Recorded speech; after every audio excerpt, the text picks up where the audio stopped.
Welcome, everybody, to Eat, Play, Chug podcast, and happy freaking New Year's 2021. Let's get this started off on the right foot and lose all the extra holiday weight. Join us for some exhausting conversation. My name is Josh Levy, and I'm joined by my co-host Vince. How's it going, Vince? It's good. It's good. Put on a couple extra pounds, which I'm sure everyone else did, certainly in quarantine, and then add on that additional layer as we go into Christmas and New Year. And I think it falls in line with my resolution of getting back to the old Vince, if you will, running and actually moving and then dieting. So looking forward to it. It's been a little while, but Happy New Year to everyone. Yeah, it should keep you warm for the cold winter ahead. Yep. So, anyways, it's been an eventful a few weeks since we've been recording. I mean, there's only been a few, there's only basketball really and football that's going on.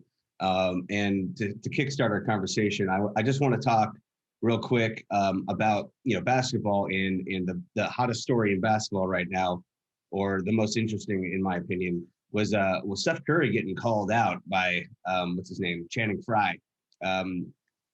He had an interesting take on Channing Frye did on Steph Curry, who he played against in 3 NBA finals. So, I mean, you got to imagine there's a little bit of sour taste in his mouth about the MVP. But he said, quote, "Yes, they won championships. I guess that's all that matters. But I think at the end, I'm just saying this as someone on the outside. It almost looks like it diminishes everything that was accomplished beforehand. It takes away the lore of the Warriors. And until the Warriors go back without him, it's like, well, you had to have a stacked team with 5 Hall of Famers on it. This is the question, and that's unfair. But can Steph do it now?" Well, what's your take on that, Vince? I find it funny on a lot of different ways, right? I mean, I think Steph has proven that not only that he's changed the game. If you've seen prior to the game, right, it was Steph Curry coming in, it was more based on like the physicalness and physical nature of play, where you saw the days of Michael Jordan, right, going down the lane, getting absolutely hammered with clothesline. That is strictly just a personal foul, an everyday type of foul. That's ejection, right? That's a double check. That's flagrant and so forth. So I think what happened when Curry comes in, the style of play has changed, right? The 3 ball has been, the most leveraged shot of all the teams, right?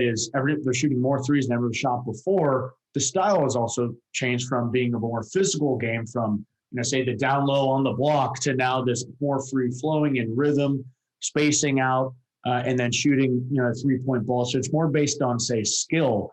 Which I think the NBA is right in choosing skill over the physicalness, which it's a more free-flowing game, and it's been much better from a consumer perspective. So first and foremost, you could just say Curry has changed the way the NBA plays today. So that alone, even if he didn't win championships, I mean, that alone is unbelievable legacy that Curry would put forth. So there, I already disagree with Frye. But now you bring in this aspect of, Durant came over. Well, first, you had Clay, you had Curry. They won a championship with the Bogut squad and Harrison Barnes. Then Durant comes over. They win 2 more. Of course, they lose one there at the end, right? Durant goes down with the Achilles, and you have Klay Thompson with the ACL.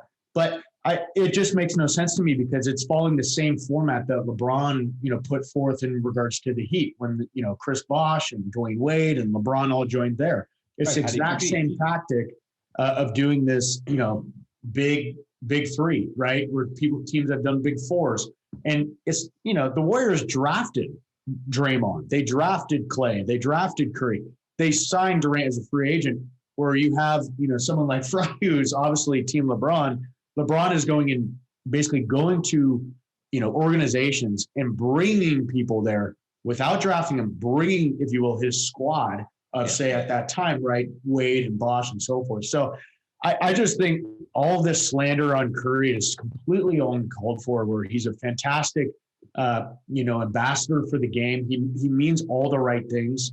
It's a player. I always like to say, when I talk to my father about this, it's a player that you would if you had kids, and soon, Josh, maybe 5-10 years down the line we will. That is the type of player you want your kid, to idolize, right?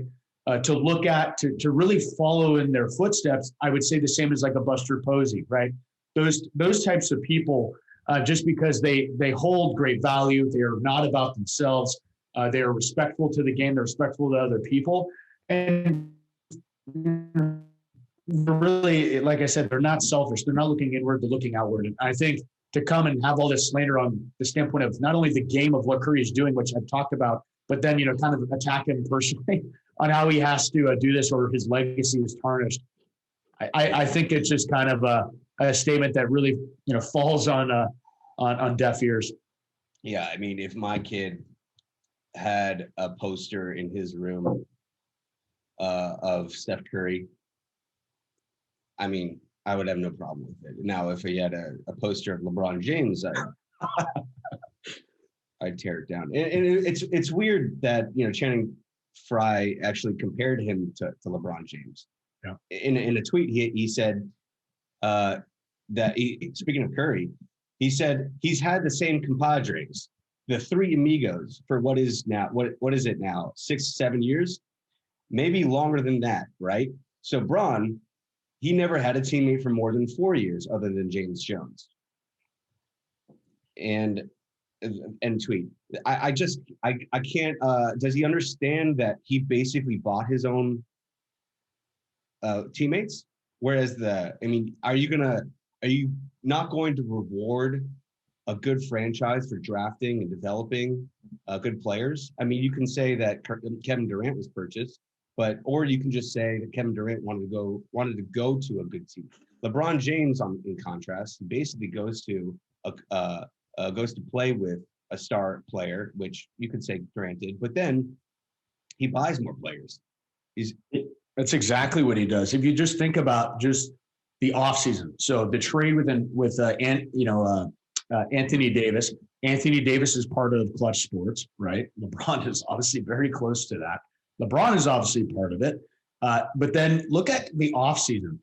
They signed Montrezl Harrell, right, who's playing in the Clippers in LA, has, Clippers have despised Lakers, and it goes vice versa. And you have Montrezl Harrell coming over and taking less to play with LeBron. Yeah. Like, is anyone talking about exactly what you said, Josh? Like, he's essentially creating an AAU basketball team through the agency Clutch Sports, with Rich Paul. And why isn't that something like you're buying players, you're bringing them on? Like, so what's the big deal of Kevin Durant coming? Kevin Durant's not part of the same agency. There's no, background conversation or back channeling, right, of him coming over. It was a straight up, hey, here's our team, the Hampton Fives. They went down to Hamptons. Here's who we are, right? Here's what you can do. Here's how much money we can give you. Do you want to do it? And that's up to you.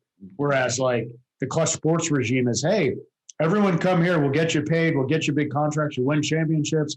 That's what Clutch is about. Yeah. Well, it's because you're doing all the back channeling. So why isn't that talked about? Dude, it's just so bad for basketball doing it in the LeBron way too, right? Because you have now with Golden State, you have an organization that's developed players and have kept them for long periods of time. So you have a dynasty building empire, so fans can come back, get excited, buy tickets, and really drive excitement towards the game. Whereas, I was a Miami Heat fan. I will admit it. I'm a recovering Miami Heat fan. And I was so excited when LeBron came to Miami. But he came, he exhausted, the resources there in Chris Bosh and Dwayne Wade. But then he left. He left for greener pastures, right? There's something to be said about, loyalties in sports now. And, fans are loyal. Fans are loyal and they stay with the same team for seemingly a lifetime. A good fan will stay through the dips, through the lows and through the highs. Like I look at Freddie Freeman with the Braves, and he went through some shit. And he's rewarded for it. And I look at him in a much more I mean, I have a Freddie Freeman jersey. Like, I'll never get rid of that. I can't tell you how many how many people have different LeBron James jerseys. Like, are you a LeBron fan now? I mean, do you follow LeBron wherever he goes? And how do you root for a specific team? I mean, does that drive good ratings? Does that drive good sportsmanship? I don't think so. I don't think so. And I think, I mean, you have to model things going forward after Steph Curry. I mean, the guy is a class act. Yep. The guy gets called out by this no-name Channing Frye guy. I don't know if he's no name or anything, but I'm just saying in relation to Steph Curry. Yeah. He's just like a small person spitting on a giant, and Curry responds the way you want your superstar to respond, by going out, not saying anything, and dropping 62 points. That's how you do it. Yep. The only unanimous MVP in NBA history. I mean, just leave it at that. Wow. I didn't realize that. Is that true? That's true. Yeah. Nice. Yeah, man. After dropped 62 points, he just posts something on Instagram and said with the caption, "Tonight was fun. Sometimes you don't have to say anything.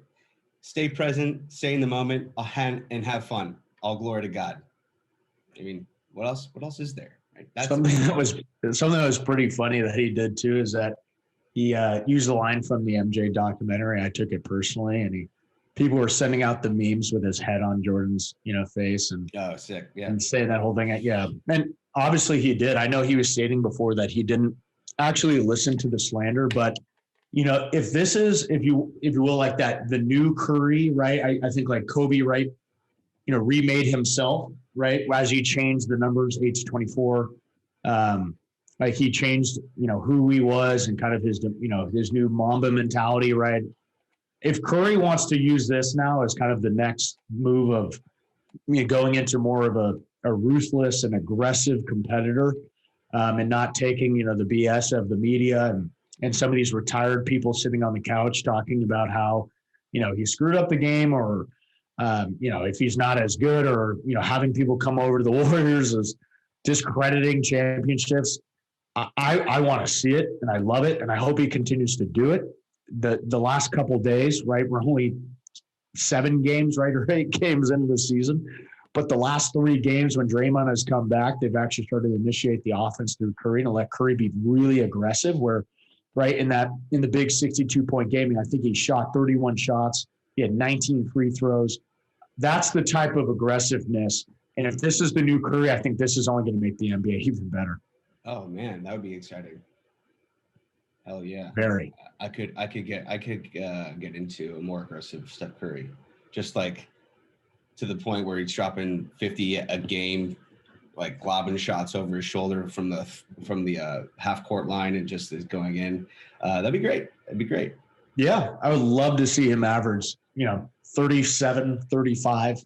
I think his best year was like 34 or 33, but if he could average 35 or 37, I mean, that would be unbelievable. You're going to have these types of explosions, maybe not 62, but, 50s could definitely happen. And certainly, I'm not sure of the schedule this year. I haven't, reviewed it in its totality, but I would love to see him go back to the Knicks. I believe that's where he set the original career high of 54 out in New York. So let's just get him back out there and see if we can go for 73.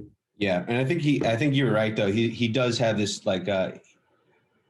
I think now that Durant has left, I think he's feeling a little bit more pressure to silence the critics, because you'll hear more critics coming out and saying, "Oh, he had all these tools at his disposal," but now that Durant's gone, I think if he's able to bring a championship home to Golden State, you're never going to hear a Channing Frye speak out like this again. No. And speaking of Durant, though, let's move on to Durant, because he just got for the second time. the guy.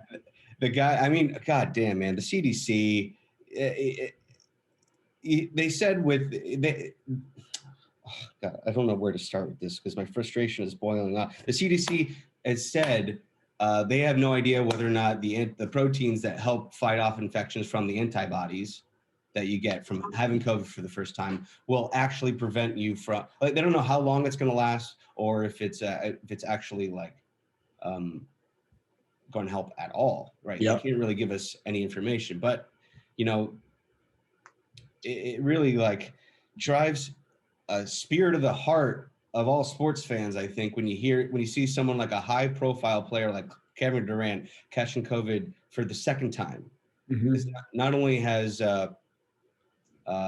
is he a great player, but the Nets have lost 4 or 5 games to drop under 500, and they're going to go, for a small stretch of 7 days, 4 games without Durant.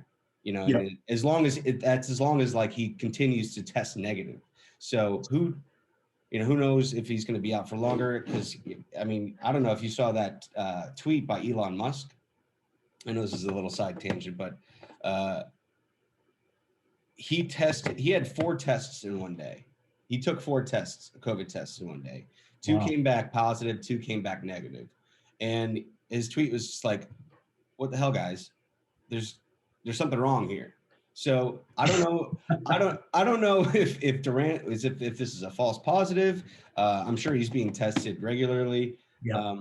But what if he comes back, with another false positive in a day that'll push him out for another 7 days. This is sour taste. It's giving me PTSD from 2020.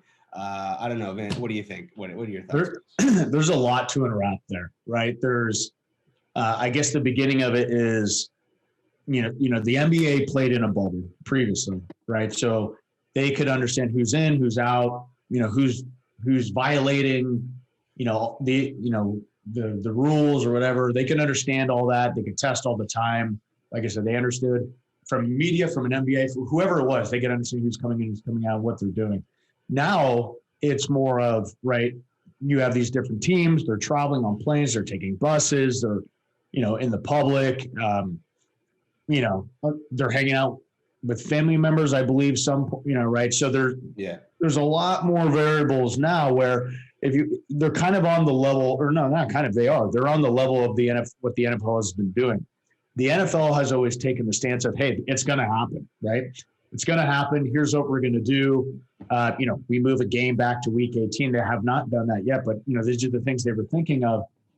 We sit players out, and they can't play. And I think we've all seen games that we've talked about that the Browns had no wide receivers the other game. I think at one point the Broncos, had no quarterbacks, right? That is just part of it. So I think the NBA just has to take it just like the NFL did. Hey, you got it. You got a quarantine. You're missing it. Oh, well, good luck, guys. That's kind of what the G League should be leveraged for, right? Should be leveraged as kind of the minor league system to bring players up from, or signing people off the street, whatever it is. But this is all par for the course, and I think the NBA understands that. It's just how can you make it so that, not say your stars, but just so that there's not, say, this, mass exposure to teams, multiple teams in, the entire league. The other piece around that, right, is Durant. I know people were, Durant coming back off the Achilles thing. Maybe this helps him just a little bit, but I know he's trying to work back into play. So I know he'll miss 4 games. He'll be out to Jan 12th. And yeah, they've lost 4 of the last 5. Irving and Durant are just getting back together. In the Eastern Conference, they're going to make the playoffs. There's no worry there. If they could, lose a lot more, they'll still be fine. As the Western Conference, if you did that, you'd be pretty screwed. But it is early, right? It's early. We don't know what they'll be. Of course, they have the talent, but we'll see what happens there. And, when you talk about like a team like the Warriors, right? The first 2 games blown out. Now they're 1 game over 500. A lot can happen in a week. In 1 more week, right? They could lose 5 straight and be like, hey, that's the worst thing I've ever seen. So in the NBA, a lot can change so quickly. And I think that's why, as they go, right, specifically to the Nets during the Eastern Conference, not a big deal. If it's a team like the Warriors, they need to start winning quickly, as there's a lot of different teams, there's like 10 who really could make the top 8. Mm. Yeah, it's a weird, like, you bring up the Eastern Conference thing. It's like, why is the Eastern Conference so much worse than the Western Conference? It's like, why doesn't one or two teams just stack their rosters and like just run away with the thing? Well, that's what LeBron used to do with the Miami Heat. That was the whole thing behind that. And then why he actually returned back to the Cavaliers, because he saw how easy that path was to get to the NBA championship. Of course, right, you would run into the buzzsaws, the Spurs, that would be coming out of the Western Conference. I think now you have everyone, the Western Conference has done a great job drafting a lot of different players. And then obviously the Lakers have been built off LeBron because LeBron wanted to come here so that eventually, he could play with his kid, but as well as his kid plays in a high school in LA. So, and then you just, like I said, a lot of these teams have drafted. Look at the Warriors. They've drafted unbelievable talent. Draymond, Clay, Steph Curry, now Wiseman. So a lot of these teams are built like that. And, to compete, you have to be good. So it ends up having these top 10 teams just trying to get everyone so that they at least can compete. Because otherwise you might as well just, play for the first overall pick. That's what I'm saying. It's like the Eastern Conference it almost feels like they don't have that incentive to really put the best product on the floor. Like you have, we'll talk about them in a minute, but you have the Dodgers who, have all the money, more money than God. And it really like pushes teams like San Diego to go make big blockbuster moves, which they did, and which we'll talk about in a bit here. But in terms of like the interest for the NBA, it's tapering off. And I mean, if you're someone like the Knicks are in the Eastern Conference, right? Okay. Yep. So why aren't the Knicks just going out and doing and just buying everybody? Why aren't they? I don't know. It just feels to me like there's no incentive for them. Yeah, with the Knicks, it's purely the ownership group. It's Jim Dolan. The guy's the absolute worst. They haven't been able to actually hire a GM or VP of player personnel that makes sense. And then Dolan is just absolutely the worst. He's not. There's just we could do a whole nother podcast on this, but it comes down to where management, bad hires. Phil Jackson coming in, giving. Coaches like Isaiah Thomas, and then having him being in the GM role. I mean, there's multiple, and now they have Tom Thibodeau. We'll see where that goes, but he's basically working, on both coaching and then as well as some player personnel decisions. So it's all over the place with them. There's no continuity where you have different structures of different successful NBA teams, right? Who are top down hiring the best, like Lakers bringing Rob Pelinka, who was Kobe Bryant's agent, right? Has a lot of different relationships with players, understands the entire process from the agent perspective. So it's easier now that he's moved from an agent to a GM. He understands how to work back with agents. So it gives him definitely an upper hand while working with those agents as he's been in their shoes. And then, of course, like I said, he has the relationships. I mean, he was Kobe's agent. He has all the relationships around with the players and so forth. So that's a good understanding of where Jeannie Buss is hiring in the proper individual, and then, them bringing on the right coach and so forth. So with the Knicks, like I said, we should bring Dom on for that one and have him unload on that. I think that would be, one that he would enjoy doing. Well, just so overall though, I mean, we're 2 weeks into the season, just about. And what's your overall like temperature? Like if you were to just take, I wanted to get how you gauge your interest level. What do you make of the NBA season so far? What's it like to you? Yeah, I mean I love the NBA. I'm still kind of stuck on the NFL. Wild Card Weekend is I just love Wild Card Weekend football. So I'm still somewhat in the NFL just because of the playoffs, right? It's a little bit more important than the beginning of the season of the NBA. But still, I do watch, a lot of the NBA. Where it is today, I don't think it will finish. I mean, you have teams like the Phoenix Suns who are 5-2 who are second in the West. You have the 76ers who are 6-1, the first seed in the East. I don't think some of this, I mean, even say like the Orlando Magic 5-2, I just don't think, it's so early to say what will happen. I think obviously, some of the ratings are down just from what people, are watching. But the standings right now, it's so early to tell. It's so close to call where I think, I forget the stat, but it was where Steph Curry was like 15th in score, then he had a 62-point game, and now he's second overall, right? Like those types of jumps only happen with little data, and that's exactly what we have. The thing though that is nice though, right? We're getting back to the game. We're playing again. We're getting the free flowing. Players are shooting pretty well, and it's nice to see some of these big stars come back. We haven't seen Curry in a long time. Obviously Durant's out, but prior, right, he was lighting it up, and it's just great to see these guys back on the court. Yeah, that's a good point. All right, yeah, I have high hopes that we're going to rebound, just like our stock market. So let's go, baby. Let's fucking go.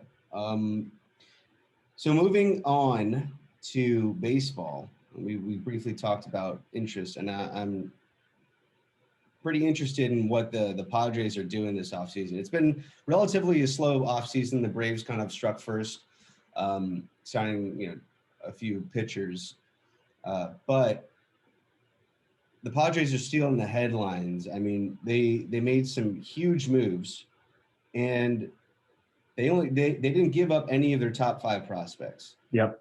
So, as a Giants fan, I want to get your opinion. What do you think? What do you think of the Padres' moves, and how do you see them panning out? I think they're fantastic moves. As a Giants fan, it's status quo. Same thing. I wouldn't go reach to go sign, Trevor Bauer or anything. You're still 2 years away. Just keep doing your 1-year deals. Let's get some more money off the books, and then go throw big money, say next year or the year after, to bring on star-studded talent. So with the Giants, it's whatever. You weren't going to win it anyways. Now you're definitely not going to win it. If you're a Padres fan, if you're a Dodgers fan, I think you now see the Padres as an even bigger threat. I think where they were lacking was, in particular, the pitching. Obviously Dodgers brought on Betts. I know they're trying to reshape now their pen even more, but Padres can hit. So I think the Dodgers now have, as they had a little brother before, I think they're getting maybe a twin now or close to it. So I think it's a team they should actually look at. If you're a Padres fan, this is outstanding, right? You traded for Mike Clevenger last year. I know then he had the UCL, so he was having Tommy John, so he was out. But you bring in Blake Snell, who was unbelievable in the postseason. Obviously, the big issue around Kevin Cash pulling him earlier. I think obviously that was one of the dumbest moves in sports, just because he was rolling almost through 6. Like, why would you pull your stud? As we talk about with the Giants, we don't pull Mad Bum, we ride the horse, and that's how you win. So I think Blake Snell, after that, it was gonna happen. You can't keep a player like that. That's gonna ruin the locker room, because you either side with Blake Snell that was pulled too early, or side with Cash that he was pulled at just the right time. Obviously, they sided with Cash, so Blake Snell goes. But for the Padres, hey, that's fantastic. As a lot of these teams who are actually working off an unknown right now, right? What are the rules? Is there a DH in the NL? What is, how much revenue is going to be coming in? So what are teams spending? What should they be spending? What can't they spend? They don't even know themselves. So you have the Padres on the sidelines just going, you know what? Let's just step off the sidelines. Let's go take some big players away from people who don't want to necessarily have that cash stuck onto them, and let's just bring him in. So with the trade of Blake Snell, now you have a total 5-star pitching. So that your 5 starters of $28 million, right? That's how much their whole starting 5 will cost, and that's just Blake Snell. But now you bring in the big contract of Darvish. Obviously, that changes. That's just another one. Without giving up your top 5 prospects is unbelievable. Mm-hmm. Blake Snell, who's a number 1 ace. Darvish, who could be an ace, and even better too. I think they're right up there with facing the Dodgers now. I think, the Dodgers have, if you will, a team that can roll up against them. Before it was the Giants, but the Giants were entering through the wild card. But now they have a team within division who actually can challenge them for the NL West division. Yeah, that it's going to be an exciting head-to-head matchup. I mean, look at this. Listen to this rotation. You've got Darvish. I would assume is your number 1. Blake Snell, Chris Paddock, and Mike Clevenger. Like that's your first 4 of 5 starters. And then you have Ryan Weathers and Adrian Morejon and Denelson Lamet battling for that 5th spot. I mean, that's epic. That's so awesome. I would be so thrilled to have to be a Padres fan. And like, yeah, you're gonna battle some personality issues with Blake Snell coming over, but you've already got to have like some experience with Manny Machado in that locker room. Absolutely.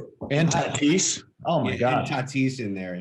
But you'll have guys like Eric Hosmer, I guess, keeping him in check. He's a pretty stable guy. I think Tommy Pham is a pretty upstanding guy. He's also a former teammate of Blake Snell. So I think it'll be good. I think it'll blend well. Not too big of a personality in the locker room, but who knows? You can always speculate. But who knows? That one thing on that, you talked about that 5-man rotation, right? And the last name you talked about was Denelson Lamet. Yeah. Do you realize?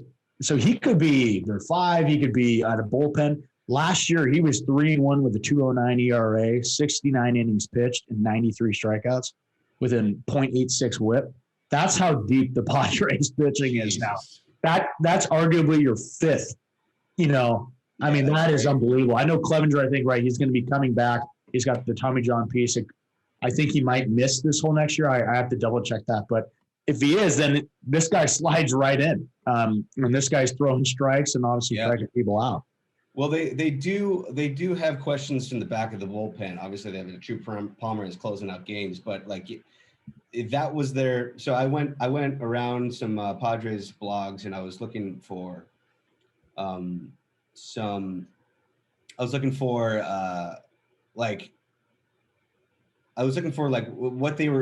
the fans who write blog posts were looking for the Padres to, like, the top 5 moves they were looking for the Padres to make in the offseason.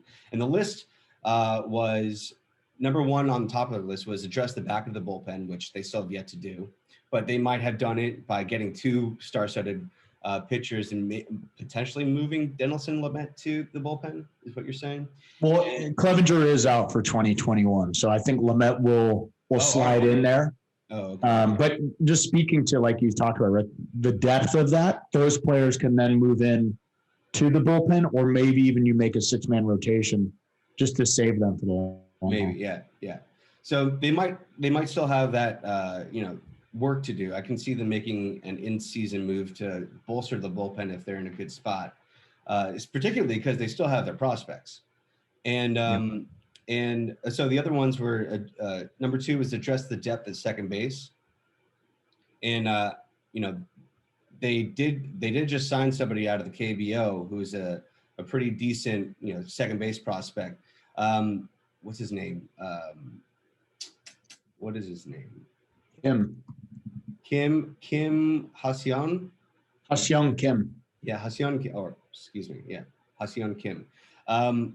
Kim has been an above-average player in Korea, and last year in 2019, he kind of took it to the next level. I mean, he's batted .307, 393 on base percentage, and 500 slugging percentage with 49 home runs, 62 doubles, and 3 triples. The KBO is a proven stepping stone to the MLB, and it's provided a lot of a shot to the arm in a lot of MLB players' careers. Excuse my voice there. How rude is it? He's basically Baseball America's Kyle Glasler wrote that signing Kim is like akin to signing a top 100 prospect. So the San Diego Padres, they traded a bunch of players that weren't in their top 100, and then they signed one extra guy that would be a top 100 pick. So it pains me as a Braves fan because whenever some other team makes amazing moves, because I was like, why didn't we do that? Yeah, Preller's amazing. I know he came up from the Rangers. That guy just knows what he's doing. He's been building this for a while, bringing on all the big talent and then selling it off at the trade deadline, getting all these draft picks. cap and all that, and then getting all these prospects and then putting them in the farm system, building that up.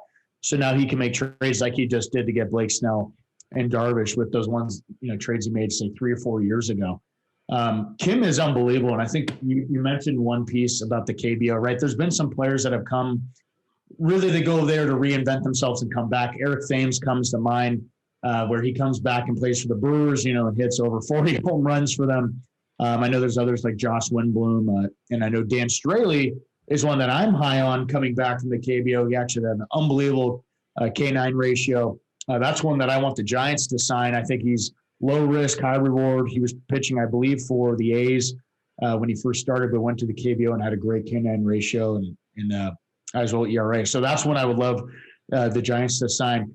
Just one last piece on the Padres. There's the two focuses I think they should be looking at. One is obviously the bullpen we talked about, right? It's getting from 7. It's the innings of 7 and 8, maybe even 9, right? So I would look at that. The one I think they really should identify, and I would love to see them do this. I don't think they will, but I'd love to see them do this. Yeah, so I know they traded for Austin Nola at the trade deadline last year from the Mariners. We talked about the bullpen being a big, a big area they could focus on. They just brought in 2 starting pitchers that are going to be, 1 and 2 respectively. But you need someone that's like your Buster Posey of the team, right? Or, a big bat, but as well can help with framing and help getting these pitchers to their full capability. Austin Nola, that's great. I understand it. I would love for them to go sign Real Muto. I think that's the one where if you could get that bat as well. Yeah. And if we have the NLDH, then you could stick him in DH, right? You can save his legs that way. But if you could get him and sign him there, I think not only you have the best catcher in baseball, but now you have the best hitting catcher in baseball, and you're one step deeper, like the 9 spot. And that's how you have to compete with the Dodgers, right? They go, hey, no problem. You want top prospects for bets? Great. Here, bets, we're going to give you $350 million. Yeah. That if you want to compete with the best, you got to pay like them. And I think that's how you beat them. That's a good point, but the thing I think it's too risky of a move for them for a few reasons. One, Real Muto is going to cost so much money, and he's a catcher, and he's a cat. You can make the argument that he can play DH later in his career. However, you look at a guy like Joe Mauer in his career. He moved. Yeah. He kind of tapered off after 33. So, there's a huge risk there. And then you have to wonder if you give a lot of money to someone like JT Realmuto, you're not going to be able to sign a guy like, what's his? I'm sorry, I don't know why I'm blanking on his name. Fernando Tatis. You want to sign that guy to a big contract, a long contract at a very early stage, so you save money, much like the Braves did with Ronald Acuna Jr. And if you sign someone like JT Realmuto, I'm not sure how you're going to be able to do that with someone like Manny Machado and all these new pitchers on the books now. I agree with that. I think the one contract like I'm looking at that I've kept identifying as one that will eventually come off, right? It's the Will Myers deal. I think his deal, it was outrageous. I think it was like a 6-year, $83 million deal. Yeah. So I think he's a free agent. I think it's like 2024. So you're going to get some flexibility there. But if you're going to bring in like these big pitchers and so forth, and I completely understand the Joe Mauer piece. I think that's a fantastic example of what could happen. I think you have to take the risk because the window is now. You have the big money of Manny Machado. Of course, he's got a 10-year deal, but look what happened to Robinson Cano right at the end of his. Eric Hosmer, right, still a good hitter, but he's got an 8-year deal with big money. I think if you make those. What's that? Robinson Cano kind of had some help, though. We already know that. So. Oh, yeah, absolutely. But I think if you make these kind of deals and you make that trade, so the Blake Snell trade, which, right, he's still relatively young, but the Yu Darvish one, I think that's a sign that says, hey, like, we want to win now, right? We don't want to just win in the next, 5 years. We want to win right now, and we have a window, and we're good. We're hitting well. Yeah. We have good players. If that is the case, and you're probably right because the Joe Mauer piece. I'm just going off seeing that Darvish deal. That says to me, okay, they could have been done with just Blake Snell. They're like, all right, great. Hey, we could re-sign this guy to be good. But they had to go get Darvish, who's 34, right, and put him in. That one tells me they are all in. And if you're all in, then go get the catcher that goes with the pitchers and the best catcher that can hit, where the Phillies are in financial trouble. Mm-hmm. I think if I'm putting my GM hat on, I'm going to wait to add to the lineup until I know a little bit more about Will Myers. He did show some promising numbers. He put up some promising numbers last year. I mean, you're right. He has a horrible contract, but in 55 games, in 55 games last year, he did put up a 959 OPS, 55 games. So he was earning his contract last year. And if he's doing the same thing, he's showing no signs of improvement in 2021, I'm not sure you need JT Realmuto. I know Will Myers, I believe he comes off the books 2023. He's an unrestricted free agent 2024. But then I believe it's a team option or mutual option that's in 2023. So, I mean, you could see line of sight to where, that one comes off and then you swap that one in. Of course, for the first, say, 2 years, you're paying double, right? Because you're going to have to give Realmuto like, 15, 20 mil a year or something of that sort. Mm-hmm. So for the first 2 years, but at least you can sell to your ownership, hey, we're going for it, right? Yeah. You want to go for it, let's go for it. And then that Will Myers contract comes off, and then you're only paying Realmuto, right? So you're kind of, if you will, swapping, but I'm just basing it off. If you're going to go for it, then go for it, right? Yeah, seriously. Yeah, but all I'm saying is, like, Will Myers hit 15 home runs in 55 games last year. Yeah. If you extrapolate that over 162 games, that's over 40 home runs, 45 home runs. I'm sorry, over 45 home runs in one season. So if he does that, like, I mean, their offense last year was high octane, like grand slams, multiple grand slams in one game. I don't know if I don't know if I would be happy with San Diego. I mean, maybe I'm coming from like a conservative,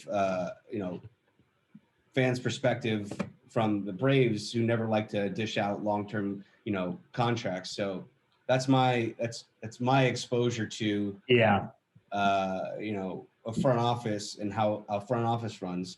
I can't imagine, what my perspective would be like if I was a Dodgers fan, or a Giants fan. That's true. I also say it with bias because we have Buster Posey. I've seen what he's done for the Giants organization. Yeah. We did draft him, but we did also give him, a 10-year, $100 million plus contract. Okay, right. Where we are at the end. He's not Joe Mauer, right at the end, and he's had a hip issue. He obviously had the ankle breaking incident with the Marlin at home plate, which derailed. But his power is going away a bit. I see it though as if the NLDH stays, which I think we've talked about. We're both pretty big advocates of it. I think it's good for the game. Just more scoring is always fun, and not having a pitcher run up there and be like, oh, well, this inning's over. Having that flexibility with a big contract, being able to move him from catcher to DH, I think, you just got to get ahead of it because you're not going to know, and they still don't know. So you sign him to play catcher, and you hope that DH comes. And if it's not this year, it's definitely next year, because I think it was wildly successful for the MLB. All right, yeah. So you've exposed yourself. You're just trying to justify this huge Buster Posey contract to yourself as a Giants fan. I have sleepless nights doing it. But hey, we'll take the 3 World Series. That thing's been paid. I put it this way: the Barry Zito paid his contract. I believe it was like a 5-year, 175. He was terrible, right? He was terrible. But one game paid that contract. That was against St. Louis. I believe we were down 3-1 in the divisional round, and Barry Zito went up against the Cardinals, who were the best hitting team against lefty pitching. 0 runs. He did have a sick curve. So 175, well earned. Barry Zito throwing it at a blistering 88 miles an hour fastball. Yep. With that 12 to 6 curveball. Yeah, no, it was 12 to like -6. That thing was insane. All right, Vince. Thank you so much for joining me again this week and kicking off the new year. It was a good chat. You have any other last thoughts? No, I'm really looking forward to Wild Card Weekend. I guess we could just not talk about some games, but just highlight a couple of games that I think are going to be really interesting and catching, my eye, right? I just can't wait to see the Colts versus Bills. Josh Allen is just out of this world right now, and the Colts have a pretty good defense. Of course, you get Frank Reich coming over, from the Philadelphia Eagles when he was under Peterson. He was the offensive coordinator with Foles. They won a Super Bowl against Bill Belichick and the Patriots. Now he's trying to run the Colts there, through with Rivers. I think that's an interesting game. And then, I know this was maybe a blip on the radar, but Kevin Stefanski, the head coach of Cleveland, he's recently got COVID. So, yes, they make the playoffs and they're playing against Pittsburgh. They played in Week 17. Big Ben didn't play and Cleveland won. But now, first time in the playoffs since 2002, and you don't have your head coach that got you there. So I think that's kind of funny too, just from the standpoint that Kevin Stefanski is actually calling all of the plays. Yeah. So huge issue. But yeah, just a couple games I'm looking forward to, and I know we'll be talking about that in another segment soon. Yeah, first NFL game where Brady is the wild card. Yeah, against a very underrated Washington Redskins team with a fantastic defensive Washington football team. My goodness. What is wrong with you? I still call the Chargers San Diego Chargers. This whole podcast was just ruined. Yeah, it's okay. We don't follow the rules. We make them. but anyways, I wouldn't underestimate Phillip Rivers, by the way. He's been playing pretty decently, and he's pretty experienced. Josh Allen is fantastic, and love the guy. And he looks like my buddy. It looks exactly like my buddy Gates, but he's unbelievable. And last but not least, is this Brees' last game in the NFL against the Chicago Bears? Maybe this week or maybe next, but certainly Brees does not look like the Brees we know. Wow, gut punch, man. Well, we'll end on that note, that gloom note. And thanks for everybody for listening to the end. And appreciate you guys. Thanks so much, guys. We're out.